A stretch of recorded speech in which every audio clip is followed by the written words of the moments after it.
Today we're going to paint Wit, or Hoyd, or whatever you want to call him these days. He goes by many names. And for this video, I'm going to show my whole entire painting process at 5 times speed. And I'll be talking through the whole way. This is a new format for me. Usually I take a lot of time to edit out things and speed things up, but I want to try this more long form video. Let me know how you like it. Let me know if it works for you, because it will probably take me a lot less time to edit, which means more videos in the future. So let's get started here. All right, so we have Wit, and we base coated him in black, and then we put our little sticky tack on the bottom of the base and stuck him onto our painting handle. I use an old medicine prescription bottle. And we're gonna start by just touching up the primer. Sometimes when I use a spray can primer, I miss some parts, especially in the crevices or underneath the model. When you're looking up from the bottom, you'll see some gray areas peeking through. I just go through and reset the primer with a nice quick coat of black. Okay, and on the color guide, Wit has a lot of silverish lining on his coat. However, when I was looking at the miniature itself, there really is not a lot of that detail that is easily distinguishable on the model. Now, if I had a super magnifying glass or something so I could see what was going on the details, in my opinion, the details just are not there and not worth the effort to get in with a super small brush to make it happen. So I just went around and instead of that silverish lining, I wanted to do red because I've been doing a lot of blue with the colon colors of Adolin and the Alethi Soldier and Kaladin. I wanted to try out some red just to see what it would look like. Now this Carapace red is a little bit strange. I really don't like the consistency of this color. Maybe I don't shake it up enough, but I shouldn't have to shake it for 5 minutes in order for the color to come out correctly. So what I did is I colored the cuffs, I colored the not sure what to call it, the man cape thing on the back, and then I touched up the tunic on the bottom as well as on the chest areas there. So I used red just to add some flair to it, and went around with a few different coats to get that color. Now with Carapace red, one thing I noticed is you're going to need a few thin coats to get it on correctly, to get the actual color to pop through. And when you first start out with it, it'll be really dark, but as you mix it up on the palette and shake up the bottle a little bit more, the true red starts coming out.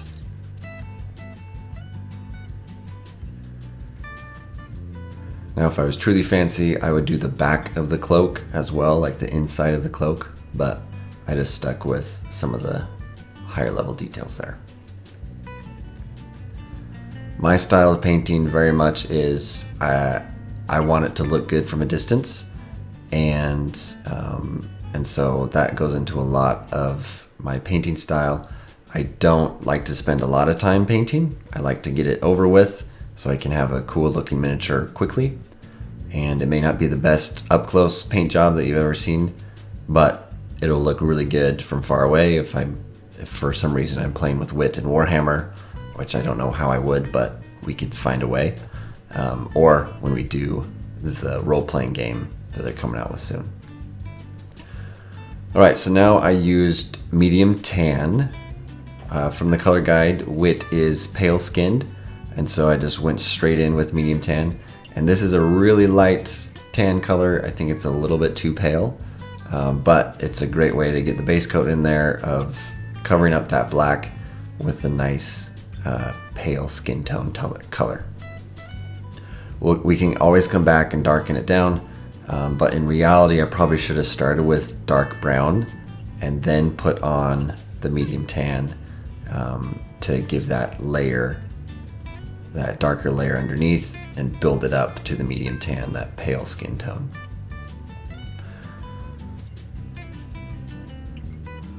Something I did want to note here is these dropper bottle paints, when you shake them up and put them on the palette, a significant amount of paint will come out, and most of the time you won't use it all on the single model. That's why I really like to do batch painting. So if you saw my previous video of painting Bridge 4, I was able to use basically all the paint, or multiple times I was able to put it back on the palette because I was using it all in one sitting. Something when will happen when you just paint one model at a time is that you will have wasted paint on your palette. And you could try a wet palette, that would be great. Maybe I'll do a wet palette in the future, but for now I'm just using a regular palette. All right, now we're coming in with a dark brown, and here we're gonna base coat all of the leather areas. So we're going for the belt and part of the belt that's hanging onto the scabbard of his sword. And then we'll come down and get his boots as well.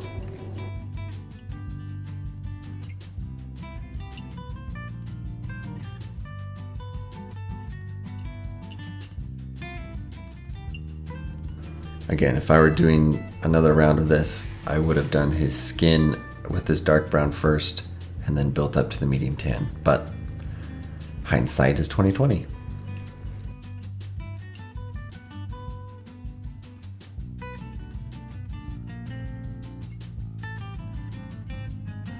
Just remember, thin coats are always better here. You'll notice that I'll go through and do one coat, and then I'll come back and start for that same color up at where I started the first coat.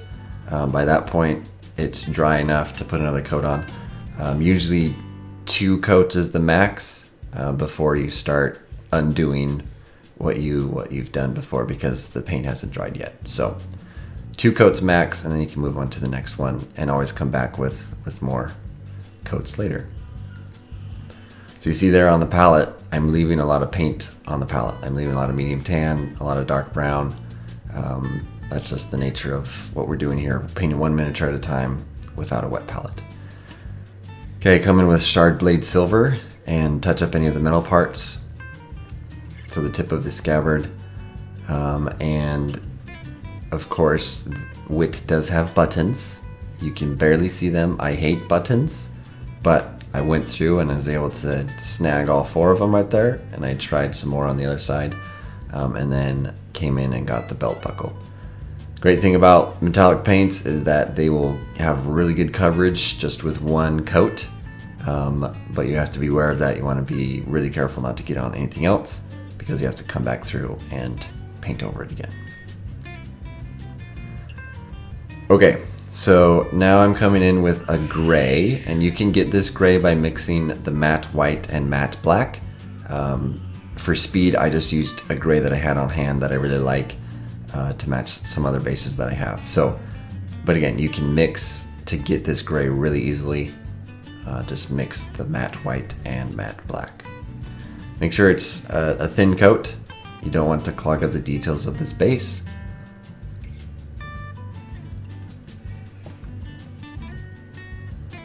And we'll come back and catch those different patterns inside the base later.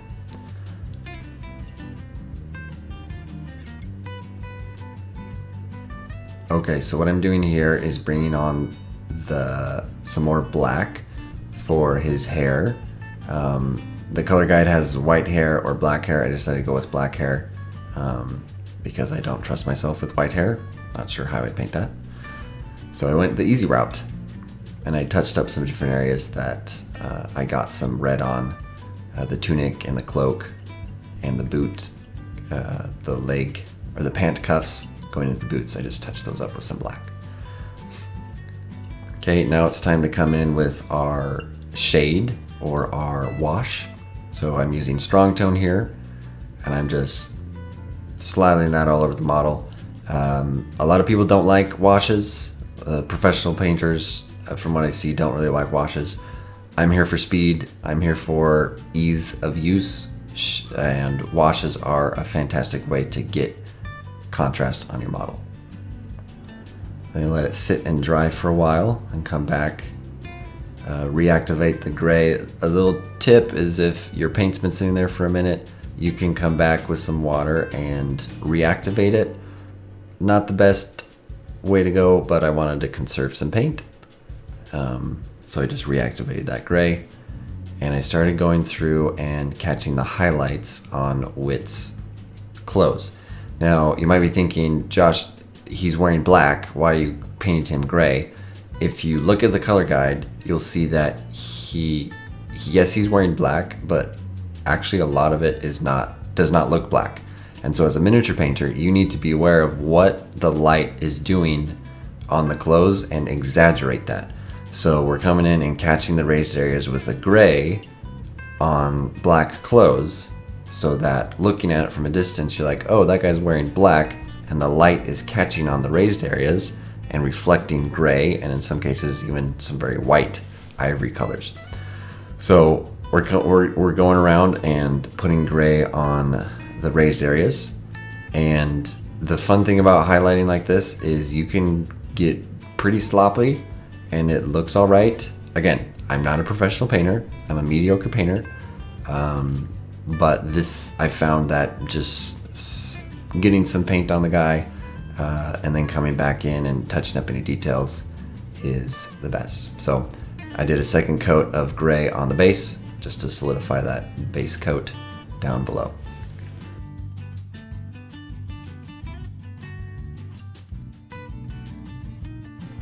Coming back in and doing some more highlights on his clothes. So now you can even see here a little bit, it's like, oh, I can tell that his cloak is billowing. Before, I could not tell that because of the light. It just looked like a black blob on his back. That was his cape. But now I added that gray highlight. It kind of popped out those details. And I can touch up his hair a little bit as well. So here I added some more matte white to the mix of the gray to get a lighter gray color. It ended up being just too white. As you can see here, it's catching a little bit too much. As you've seen in my other videos, I don't like to use pure white, and this is a little bit too white for me. I'll come back in and fix that up later, but you see that I'm trying to catch just the super far edges. It's looking okay, but not the greatest.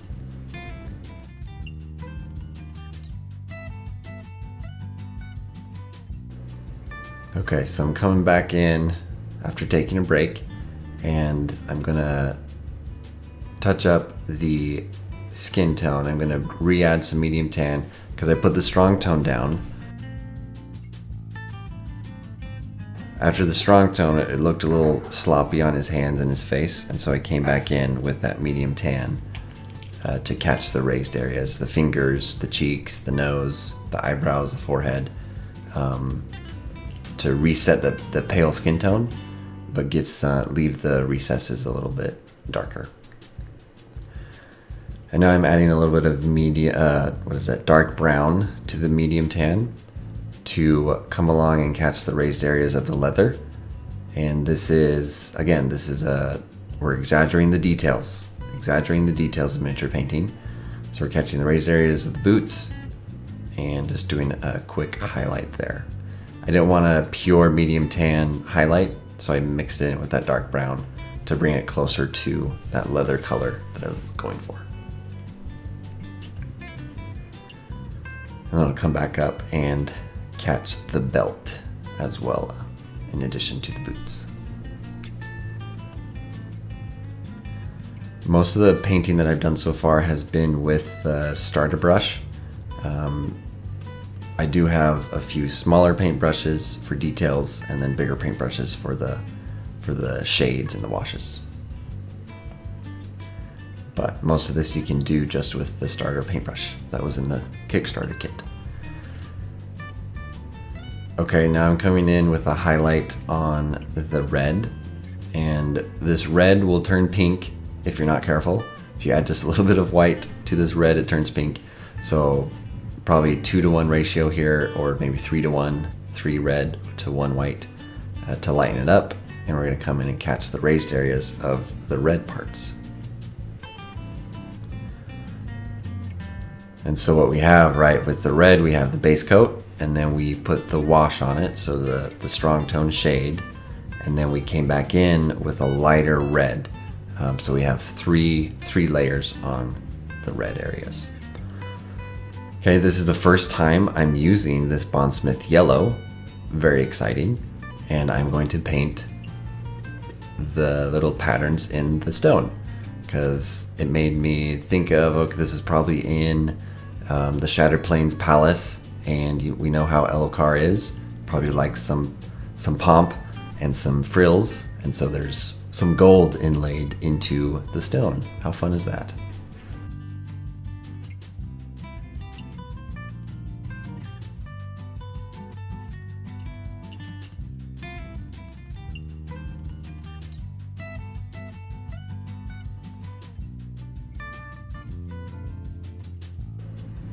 Okay, so here I am mixing matte white with matte black to get a lighter gray.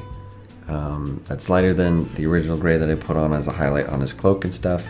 And I'm coming in and I'm toning down those white highlights that I did previously and using it as my third layer on the black cloak. So we have base coat of black, we have strong tone that doesn't really show up on black, and then we have gray for highlight, and now we're doing a third layer of light gray to catch the super raised areas. So 3 layers to really exaggerate those details. I'm using that same gray to go around and basically outline the stones on the base.